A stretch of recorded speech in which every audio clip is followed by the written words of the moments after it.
So this is a quick video to show the plumbing issues we had today at 708 Emerald Way West in Deerfield Beach.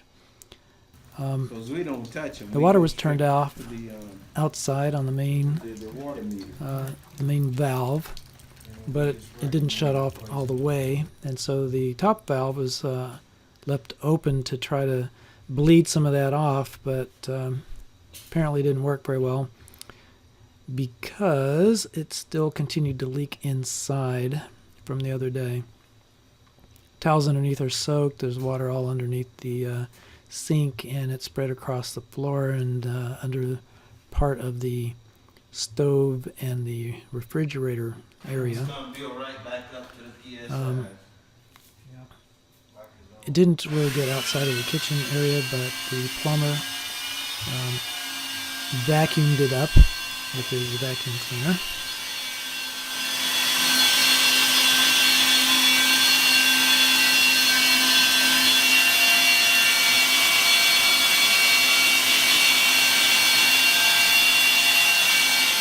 We had to empty that out a few times along the way, but we got all of it up eventually.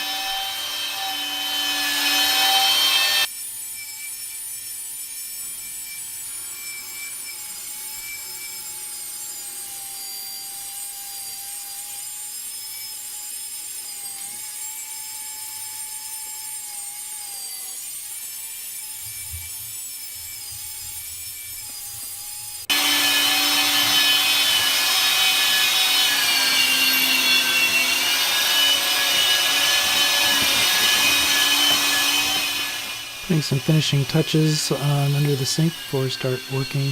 Still some more water that we need to get from the rest of the kitchen.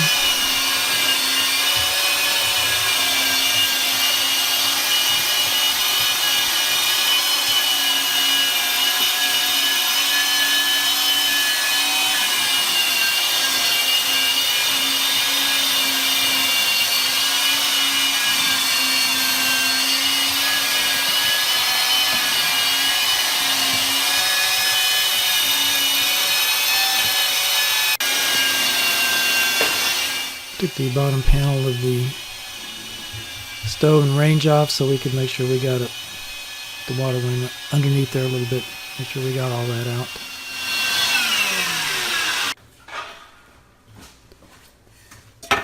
And the water was still dripping after we did all that, so we put a pan under it and shut everything off and started taking it apart and took care of it.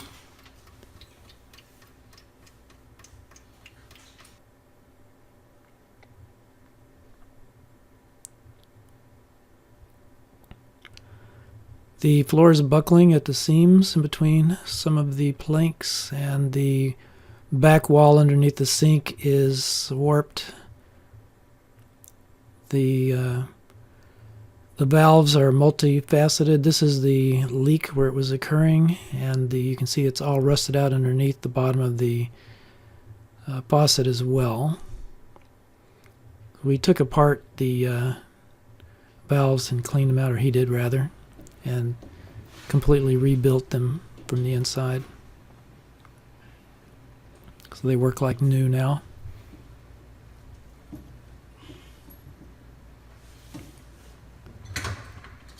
And he's just doing that work here, just to show what he was up to.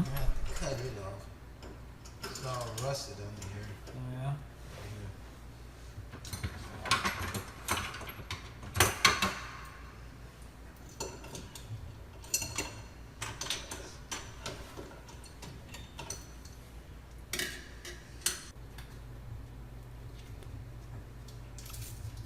After we finished with all of the plumbing work in the kitchen, we took a look at the toilet in the main bathroom.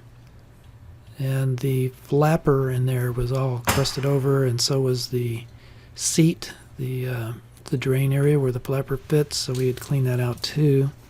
We replaced that, found that the handle was still sticking, so there's a little bit of video about that coming up. So we disassembled the handle and reassembled it, lubricated it, and adjusted it so that it worked properly. I don't have a video of it working properly, but you can see what the problem was, and everything works fine now.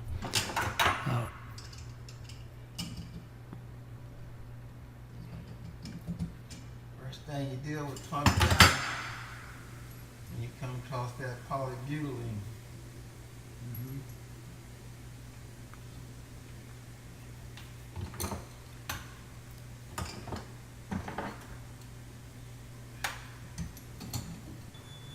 There's a flapper.